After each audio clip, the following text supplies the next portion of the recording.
Hello friends, आज मैं गजब की फिल्म बीस्ट एक्सप्लेन करने वाला हूँ। इस चैनल को सब्सक्राइब कीजिए। कर लिया आपने सब्सक्राइब? Love you friends.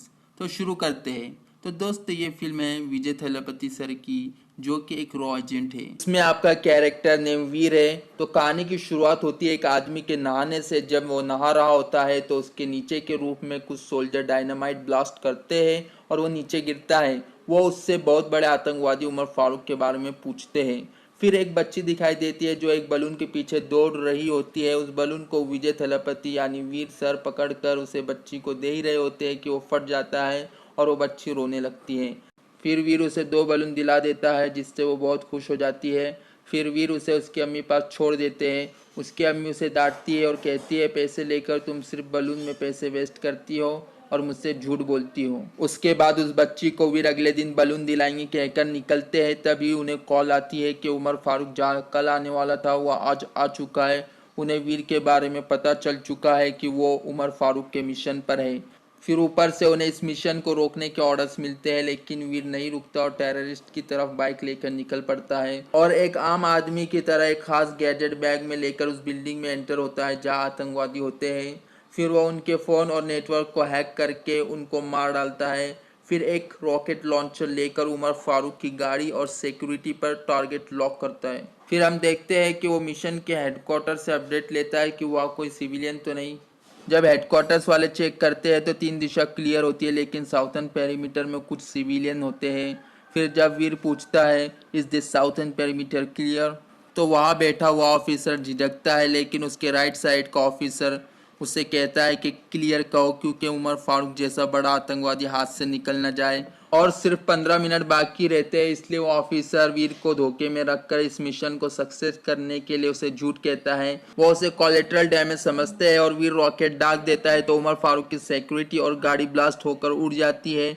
जब वीर दूरबीन में देखता है तो उसे मालूम होता है कि उसके हमले में कोई सिविलियन भी मारा गया है। जब वीर पास जाकर देखता है तो उसके पैर तले से जमीन खिसक जाती है क्योंकि वो कोई और नहीं, वो बच्ची थी जिसे वीर बलून लेकर दिया करता था और उसकी माँ उसे रोटी खाना देती थी। वीर को उस बच्ची से काफी लगाव था, इसलिए यह हादसा वीर के लिए सदमा बन जाता है। इस सदमे की वजह से वो रॉ छोड़ देता है। फिर सीन 11 मंथ बाद का शो होता है जिसमें वीर एक डॉक्टर के सामने होता है और वह यही हादसा 11 महीने से साइकेट्रिस्ट को सुना रहा होता है, जिससे उस डॉक्टर को भी अपने लिए एक डॉक्टर रखना पड़ता है क्योंकि उसको भी नफ्सियाती बीमारी हो जाती है। वो डॉक्टर अब कुछ नए अंदाज में इलाज करने के लिए वीर को अपने किसी रिलेटिव के शादी में ले जाता है। फिर वो डॉक्टर वीर के सदमे को दूर करने के लिए उसे खूबसूरत लड़कियां दिखाने लगता है। वीर उससे कहता है कि आप कितने बेशरम हो। तो डॉक्टर जवाब देता है कि तुझसे पीछा छुड़ाने के लिए मुझे बेशरम बनना पड़ रहा है। वही प्रीति अपने होने वाले हस्बैंड के बारे में बोल रही होती है और वो उसकी बकवास सी लाइफस्टाइल की वजह से उससे शादी नहीं करना चाहती है। तभी डॉक्टर उन लड़कियों को कहते हैं कि आप इससे बातचीत करो, मैं दूल्हे को गिफ्ट देकर आता हूँ, इसे अकेला मत छोड़ना वरना भटक जाएगा। प्रीति जब वीर को देखती है तो कहती है कि मेरा हस्बैंड ऐसा होना चाहिए और कहती है कि वो तो 150 बार रोज़ कॉल करता है और उसकी और मेरी हाइट परफेक्ट भी नहीं है, लेकिन इनकी और मेरी हाइट मैचिंग है और स्मार्ट भी लग रहे हैं। वो तो चश्मिश और डफर है। वीर अपने आप में खोया और रहता है लेकिन सब कुछ समझ रहा होता है। फिर प्रीति वीर से उसका नाम पूछती है और वो बताते हैं। फिर प्रीति कहती है कि वो इतना बकवास है कि सोनू मोनू जानू के आगे बढ़ता ही नहीं। मेरा हस्बैंड तो आपकी तरह होना चाहिए। प्रीति देखती है कि वीर उसे कुछ जवाब नहीं देता है, इसलिए वो कहती है कि आपको मुझसे बात करने में झिझक हो रही होंगी तो आप मेरा हाथ पकड़ लीजिए। लेकिन वीर का मूड रोमांटिक नहीं होता है। वो उसे पिंच करने के लिए कहता है कि मैं हाथ नहीं कमर पकड़ लूँ। वीर कहता है डॉक्टर ने झूठ कहा, उसके हाथ में गिफ्ट नहीं था, क्या तुमने नहीं देखा? यहाँ से चले जाओ वरना मैं तुम्हें किस कर लूँगा। मैं नॉर्मल हूँ, मुझे कोई प्रॉब्लम नहीं है। ये कहकर वीर वहाँ से डॉक्टर के पास जाता है और जूस का गिलास भरने लगता है। डॉक्टर उसे कहता है पीछे देखो, पीछे तो देखो। सॉरी फ्रेंड्स, में मजा। जब वीर पीछे देखता है तो प्रीति डांस कर रही होती है और उसे देखकर वीर भी डांस के ख्वाब में गुम हो जाता है और दोनों का डांस देखने को मिलता है। फिर जब वीर और प्रीति डांस कर रहे होते हैं तो बच्चे की रोने की आवाज आती है, तो वीर डांस छोड़कर उस आदमी की तरफ देखता है जो बच्ची को हवा में उछाल रहा होता है। वीर को बच्ची का रोना पसंद नहीं आता और वो उस बच्ची के पापा को लात मारकर दूर फेंकता है। फिर जब प्रीति और वीर की बात होती है तो वीर बच्चों के लिए अपनी सेंसिटिविटी जाहिर करता है, तो प्रीति को वीर अच्छा लगता है। वो उससे डायरेक्ट शादी के लिए कहती है। वीर चौंक जाता है, ऐसे डायरेक्ट शादी के लिए कौन बात करता है। तो प्रीति उसके फियोन्सी को टॉर्चर कहती है और कहती है मेरी शादी को 1 महीने बाकी है, मुझे ये रिश्ता तोड़ने के लिए कोई अच्छे लड़के की तलाश थी और तुम सही हो। तब वीर कहता है मेरे पास कोई काम नहीं है, मैं कैसे शादी कर सकता हूँ। फिर प्रीति उससे कहती है कि मैं अपने बॉस से बात कर कर तुमको जॉब दिला दूंगी। फिर हम देखते हैं प्रीति का बॉस कुछ पुराने गार्ड्स की क्लास ले रहा होता है। तभी प्रीति और वीर की एंट्री होती है। प्रीति वीर का इंट्रोडक्शन अपने बॉस से कराती है, लेकिन प्रीति का बॉस वीर को हल्के में लेता है। वीर को डराने लगता है और कहता है कि मुझे मार्शल आर्ट्स आते हैं, तुम्हारे लिए सिर्फ मेरा एक ही पंच काफी है। लेकिन जब वीर उसे हवा में उठा लेता है तो उसके समझ में आ जाती है और उसे जॉब पर रख लेता है। ये एक सिक्योरिटी कंपनी होती है जो मॉल या प्रोग्राम्स में सिक्योरिटी देती है। फिर इस कंपनी का एमडी वीर को लेकर एक मॉल के कॉन्ट्रैक्टर से डील करने के लिए ले जाता है। मॉल पहुंचने के बाद जब लिफ्ट के लिए जाते हैं तो लिफ्ट बंद होती है, तो वीर कहता है कि एस्केलेटर से जाएंगे। जब वो जा रहे होते हैं तो देखते हैं कि एक गार्ड सो रहा होता है और एस्केलेटर भी बंद होता है। इससे वीर को लगता है कि यहाँ पर कुछ गड़बड़ है। एमडी मॉल के ओनर से बात करने जाता है और वीर और प्रीति मॉल में घूमने निकल जाते हैं। उस वक्त बहुत से लोग सेंटा के कपड़े पहनकर क्रिसमस के मौके पर घूमने आए होते हैं। वीर देखता है कि मोबाइल नेटवर्क डाउन है, वाईफाई भी बंद है और क्रेडिट कार्ड भी यूज नहीं किया जा सकता। सब मशीन बंद है, तो वीर गड़बड़ महसूस कर लेता है और समझ जाता है कि मॉल हाईजैक होने वाला है। तभी सतीश वहाँ प्रीति से मिलता है और उसके पाँव पकड़कर उससे शादी की भीख मांगता है और चाहता है कि वो किसी और से शादी न करे। और उसने वीर को धमकाने और मारपीट के लिए 2 गुंडे भी लाए होते हैं जो वीर को एक कॉर्नर में ले जाकर धमकाते और नाइफ दिखाकर डराते हैं। लेकिन वीर उस गुंडे का मोबाइल चेक करता है और कहता है कि तुम्हारे मोबाइल में भी नेटवर्क नहीं है। तभी आतंकवादी मॉल में फायरिंग शुरू कर देते हैं। फिर वो क्रिसमस ट्री में से अपना सारा सामान निकालते हैं और लोगों को जमा करके मॉल के चारों तरफ बॉम्ब फिट करते हैं। वीर, प्रीति और वो गुंडे और कुछ लोग मॉल के एक बेकार रूम में चले जाते हैं। फिर अल्ताफ हुसैन नजर आते हैं जो रॉ के लिए काम करते थे। उनसे मिलने होम मिनिस्टर आते हैं और कहते हैं कुछ भी करके उन लोगों की जान बचाओ, क्योंकि वो सब लोग मेरे लिए अपनी बीवी और बेटी की तरह ही प्रिय हैं। फिर अल्ताफ हुसैन को आतंकवादी ग्रुप के लीडर का फोन आता है। वो लोग उमर फारूक को छोड़ने के लिए डिमांड करते हैं। फिर अल्ताफ हुसैन इसराइल की एक टेक्नोलॉजी का इस्तेमाल करके वीर से कांटेक्ट करता है और मदद करने के लिए कहते हैं, लेकिन वीर का लास्ट ऑपरेशन के हादसे की वजह से वो उनकी मदद करने से मना कर देता है। लेकिन जब अल्ताफ कहता है कि टेररिस्ट उस उमर फारूक को छोड़ने की बात कर रहे हैं जिसकी वजह से उस बच्ची की जान गई थी, तो वीर सेंसिटिव हो जाता है। फिर भी वो मना कर देता है और ये आतंकवादियों की न्यूज़ पूरे इंडिया में फैल जाती है। तब मिनिस्टर उमर फारूक को छोड़ने के लिए तैयार हो जाते हैं ताकि उस मॉल में फंसे हुए सिविलियन को कुछ ना हो। उसके बाद हम देखते हैं कि वहाँ एक बच्ची रो रही होती है और वीर उसकी आवाज़ सुनकर अनकंफर्टेबल फील करता है और वहाँ जाने की सोचता है। लेकिन प्रीति उसे मना करती है, लेकिन वो नहीं मानता और एक एडवर्टाइजिंग पोस्टर को फाड़ कर झाँक कर देखता है। वहाँ वो देखता है कि एक माँ और बच्ची को एक टेररिस्ट परेशान कर रहा होता है, मारपीट कर रहा होता है। तभी वीर एक कुल्हाड़ी लेकर उस आतंकवादी को मारकर उनको रूम में शिफ्ट कर देता है और उस आतंकवादी का सर मॉल के बाहर फेंकता है, जो कि होम मिनिस्टर और अल्ताफ हुसैन के सामने जाकर गिरता है। अल्ताफ हुसैन मिनिस्टर से कहता है कि भरोसा रखे, वो पूरे आतंकवादी पर अकेला भारी है, तभी तो ये सर कट कर आया है। जब वीर उस रूम में वापस आता है तो उसे देखकर प्रीति उसे गले लगा लेती है और उसका फियांसे जेलस फील करता है। अब वीर प्लान बनाता है और एक आतंकवादी को होशियार से किडनैप करके उसी रूम में लेकर आता है। फिर उससे पूछता है कि तुम ऐसा क्यों कर रहे हो। वो जवाब देता है कि मेरे बेटे को ब्रेन ट्यूमर है, उसके इलाज के लिए पैसे चाहिए थे, इसलिए मैंने ये ग्रुप ज्वाइन किया। फिर वीर पूछता है अब तुम्हारा बेटा कैसा है। वो कहता है मालूम नहीं। तब वीर अल्ताफ हुसैन को कॉल करके कहता है मेरे भेजे हुए नंबर पर वीडियो कॉल करो और मुझे भी कनेक्ट करो। जब कॉल कनेक्ट होती है तो उस आतंकवादी और उसके बेटे की बातचीत होती है और उसका बेटा उसे मिस करते हुए कहता है कि आप वापस कब आओगे। तो उसका पापा कहता है बहुत जल्द आऊँगा।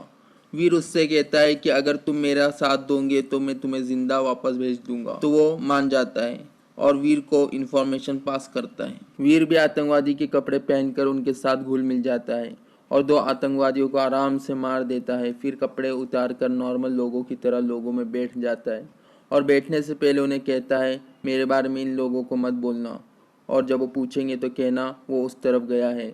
जब दूसरे आतंकवादी आकर देखते हैं कि 2 लोग मरे पड़े हैं तो वो पूछते हैं कि ये किसने किया, तो लोग कहते हैं वो उधर गया है। लेकिन खुद वीर कहता है, मैं उसे जानता हूँ, क्या मैं आपकी मदद कर सकता हूँ उसे पकड़ने में। तो आतंकवादी वीर को लेकर सीसीटीवी कैमरा दिखाने के लिए ले जाते हैं ताकि वो बता सके कि वो कौन था। वहाँ उनका मेन लीडर होता है। वो कुछ देर के लिए दूसरे रूम में जाता है, तभी वीर चालाकी से उस रूम के आतंकवादियों को मार डालता है और उस लीडर के रूम में वापस आने पर वह बॉम्ब फेंक कर डोर लॉक कर देता है। लेकिन वो लीडर एक फ्रिज में घुसकर अपने आप को बचा लेता है। बाकी के बचे हुए टेररिस्ट अपने लीडर को देखने वहाँ आते हैं। उसी बीच वीर एसिड एक के थ्रू 40 लोगों को सेफ जगह पहुँचा देता है, लेकिन एक मोटा अटक जाता है और बाकी के लोग भी वही होते हैं। तभी आतंकवादी ग्रुप के लोग वहां जाते हैं और 2 लोगों को एसिड एक के एंट्रेंस से ही पकड़ लेते हैं और पूछते हैं या क्या हुआ, तो वो लोग डर कर सब बता देते हैं। फिर वो लीडर वीर को मारने के लिए 2 सुसाइड बॉम्बर भेजता है, लेकिन वीर वहाँ ऑयल डालकर उन्हें जला देता है। ये इन्फॉर्मेशन जब लीडर को मालूम होती है तो वो बहुत गुस्सा होता है और अल्ताफ को फ़ोन करता है और कहता है, तुम्हारे आदमी को वापस बुलाओ वरना मिनिस्टर की बेटी और वाइफ को मार डालेंगे, और जल्द से जल्द उमर फारूक को छोड़ दो और 2 बस और एक बोइंग 747 का इंतज़ाम करो। फिर अल्तावीर को फ़ोन लगा कर कहता है कि फिर से धोखा देने के लिए माफ़ी चाहता हूँ, क्योंकि उसने ऐसी ऐसी धमकी दी है, हमें अब उमर फारूक को छोड़ना पड़ेगा। वीर कुछ कहे बगैर कॉल डिस्कनेक्ट कर देता है, जिसकी वजह से अल्ताफ परेशान हो जाता है कि अब क्या होगा, ये बंदा तो पक्का बिस्ट है, नहीं मानेगा ये। तभी वीर एक मरे हुए टेररिस्ट में बॉम्ब फिट करके नीचे फेंकता है और कुछ आतंकवादियों को ब्लास्ट करता है जो मिनिस्टर की बीवी और बेटी को छोड़ रहे होते हैं। फिर उन दोनों को गायब करके उन 40 हॉस्टेजेस के साथ शामिल कर देता है। उसके बाद वीर मॉल में लगे हुए माइक में ऐलान करता है कि अगर उमर फारूक को छोड़ा गया तो मेरे देश बांग्लादेश में आतंक फैलाएंगे, और अगर ऐसा हुआ तो मेरे कब्जे में लाए हुए हॉस्टेजेस को मार डालूंगा और मिनिस्टर की बीवी और बेटी को भी मार डालूंगा। उसके बाद अल्ताफ टेररिस्ट के ग्रुप के लीडर को कॉल करके कहता है कि ये मॉल तुमने हाईजैक किया है या उसने, मैं सिर्फ एक की बात मान सकता हूँ। फिर हम देखते हैं कि मिनिस्टर पागल हो रहा होता है और उसकी बीपी बढ़ रही होती है। फिर हम देखते हैं कि प्रीति वीर को पानी ला कर देती है और मिनिस्टर की बेटी ग्लूकोज ला कर देती है। वीर ग्लूकोज लेता है तो प्रीति गुस्से से बोतल फेंकती है जो उसका फियोन्सी कैच करता है।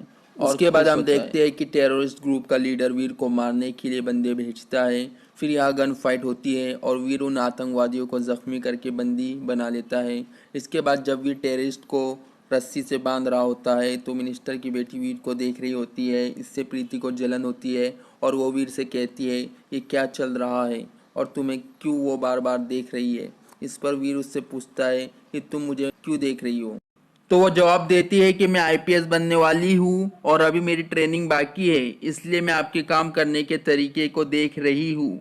मैं आपसे काफ़ी इंस्पायरिंग फील कर रही हूँ और सीख रही हूँ। फिर वीर उससे कहता है कि तुम तो मेरी बिरादरी की हो और अपने काम में मदद के लिए बुलाता है। फिर वो लड़की आती है और कहती है, आंटी क्या आप थोड़ा साइड में हो जाएंगे, जिस पर प्रीति गुस्सा हो जाती है और उसे वापस जाने को कहती है। फिर आतंकवादी ग्रुप का लीडर अपने आदमियों को कॉल करता है, लेकिन वो कॉल भी रिसीव करता है तो लीडर अपनी हार मान जाता है और कहता है कि मुझे मेरे लोग वापस कर दो, मैं सब हॉस्टेजेस को छोड़ दूंगा और अपने भाई उमर फारूक के बगैर चला जाऊंगा। यही बात वो अल्ताफ हुसैन से भी कहता है और 4 वोल्वो बस और एक बोइंग 474 की डिमांड करता है। अब हम देखते हैं कि वो टेररिस्ट लीडर अपने फेस से मास्क निकालकर एक नॉर्मल ड्रेस में हॉस्टेजेस में शामिल होकर वीर के अंडर जो लोग होते हैं उनमें शामिल हो जाता है। फिर वहाँ रो रो कर नाटक करता है और यहाँ पर जो सिक्योरिटी कंपनी का एमडी होता है वो बहुत बकबक करने वाला होता है। वो उसे तसल्ली देने के लिए सारी इन्फॉर्मेशन उसे बता देता है और वो टेररिस्ट लीडर समझ जाता है सिचुएशन क्या है। अब उस आतंकवादी लीडर को मालूम हो गया है कि वीर बांग्लादेशी नहीं है और उसे अपने टीम में का धोखेबाज भी मालूम हो जाता है। अब वो वापस अपने कंट्रोल रूम में चला जाता है। इसके बाद वो उस खबरी के सर पर गन रख देता है और उसे तड़पा तड़पा कर मारने की बात करता है और उसके बेटे के मुंह से ऑक्सीजन मास्क निकलवा देता है और उसे टॉर्चर करता है। उतने में ही वीर वहाँ सरेंडर कर देता है क्योंकि उसने उससे वादा किया था। वीर कहता है कि मैं सारे सिविलियन को और तुम्हारे लोगों को वापस कर दूंगा, उस बच्चे को छोड़ दो। तभी प्रीति कहती है कि तुम पागल हो गए हो क्या? तो वीर कहता है मैंने उसे बचाने का वादा किया था, ना कि तुमको बचाने का। तुम्हारी जिम्मेदारी इंडियन गवर्नमेंट की है, ना कि मेरी। फिर अल्ताफ हुसैन को वो लीडर कॉल करके कहता है कि अब तुम्हारा आदमी मेरे कब्जे में है, तुम उमर फारूक को छोड़ दो। फिर उमर फारूक को छोड़ दिया जाता है और इस बीच मिनिस्टर हीरो बनने के लिए मीडिया को इंटरव्यू देने के बाद मॉल में जाता है। यह मिनिस्टर उन आतंकवादियों से मिला होता है और पीएम बनने की लालच में इन आतंकवादियों को सपोर्ट करता है। फिर सीन वीर की तरफ शिफ्ट होता है। यहाँ वीर को रस्सियों से एक चेयर पर बांध दिया जाता है और खूब मारा जाता है। जब कुछ देर के लिए टेररिस्ट मेंबर दूर होता है तो वीर मिनिस्टर की बेटी को इशारे करके उसकी माँ के चश्मे का ग्लास च्युइंगम में चिपका कर फेंकने के लिए कहता है और उसी से अपने हाथ की रस्सी काटना शुरू कर देता है। इसी बीच प्रीति का फियांसी वीर को मरवाने के लिए टेररिस्ट को कहता है इसे मार डालो वरना ये कुछ न कुछ होशियारी करेगा। तभी प्रीति उन टेररिस्ट का ध्यान हटाने के लिए रेड बॉक्स की कहानी बनाती है और वीर कहता है रेड बॉक्स मत बताना। प्रीति रेड बॉक्स को उसके फियांसी को दिया था ऐसा कहती है, लेकिन वो कहता है ये लोग तुम्हें कंफ्यूज कर रहे हैं, देखो वो ग्लास से अपना हाथ खोल रहा है। जब तक आतंकवादी देखता है वीर अपना हाथ खोल चुका होता है और वो उन दो टेररिस्ट को मार डालता है। फिर वीर सारे हॉस्टेजेस को मॉल के बाहर निकलवाता है। अब दिखाया जाता है कि उमर फारूक पाकिस्तान के अपने इलाके में आ चुका होता है। अब सारे टेररिस्ट मर चुके हैं और सिर्फ उनका लीडर बाकी रहता है और वो अब बाहर भी नहीं जा सकता है क्योंकि उसके सारे मेंबर्स मर चुके हैं और सारे हॉस्टेजेस भी बाहर निकल चुके होते हैं। अब वो एक बॉम्ब लगाता है जिससे 500 मीटर की रेडियस में तबाही मचने वाली होती है, लेकिन मिनिस्टर अपनी जान के डर से उसे रोकता है, लेकिन वो उसे मारपीट करके आड़ा डाल देता है और सुसाइड बॉम्बिंग की तैयारी करता है। बस लास्ट एक बटन दाबना बाकी रहता है। उसी बीच वह वीर उसकी हथेली पर शूट करता है और फिर उसे एक्शन के साथ शूट करके मार डालता है। उसके बाद वीर देखता है कि उसका बंदा बंधा हुआ है और मिनिस्टर के मुंह पर सैंडविच का मेयोनीज लगा है। वीर समझ जाता है कि मिनिस्टर इनके साथ मिला हुआ था। ये न्यूज़ टीवी पर भी आ जाती है और मिनिस्टर को जेल हो जाती है। अब हम उमर फारूक को पाकिस्तान की सरजमीन पर देखते हैं जो अपने भाई की मौत के सदमे को वीर की मौत से कम करना चाहता था और अपने लोगों को ऑर्डर देता है कि उसे जिंदा या मुर्दा लेकर आओ, मैं 10 करोड़ रुपए दूंगा। लेकिन इन्हें नहीं मालूम कि वीर उनका लोकेशन ट्रैक करते हुए वहां पहुंच चुका होता है और वहां फायरिंग शुरू कर देता है। उमर फारूक को बचाने के लिए एक खुफिया सुरंग में उमर फारूक के लोग उसे ले जाते हैं, लेकिन वहीं पर वीर होता है। यहाँ गन फाइट होती है और वीर सबको मारकर उमर फारूक में बॉम्ब फिट करके ऊपर आता है। वीर वहां से उमर फारूक का एक फाइटर जेट में लेकर इंडिया की तरफ निकलता है। अब यह खबर पाकिस्तानी एजेंसी को लगती है तो वो उसके पीछे अपने फोर्स भेजते हैं, क्योंकि वीर अगर इंडिया पहुंच जाता तो पाकिस्तानी डिफेंस की बदनामी होती, तो वो उसके पीछे अपने फाइटर जेट छोड़ते हैं। अब वीर इंडियन आर्मी से हेल्प मांगता है, लेकिन इंडियन आर्मी के ऑफिसर कहते हैं हम ऐसा नहीं कर सकते क्योंकि इससे जंग छिड़ जाएंगी। फिर वीर कहता है कि पीएम से कहो अगर मैं उमर फारूक को वापस ले आया तो अगले महीने के इलेक्शन में मौजूदा पार्टी ही जीतेंगी। तो इलेक्शन की वजह से वीर को हेल्प मिल जाती है और वो कामयाब हो जाता है। दोस्तों मुझे ये वीडियो बनाने में बहुत मेहनत लगी है, प्लीज़ मेरे चैनल को सब्सक्राइब किए बगैर मत जाना और ये मूवी कैसी लगी कॉमेंट में ज़रूर बताना और आप कौन सी मूवी की स्टोरी सुनना चाहते वो भी बताना। जब तक के लिए दोस्तों जय हिंद और अपना ख्याल रखें।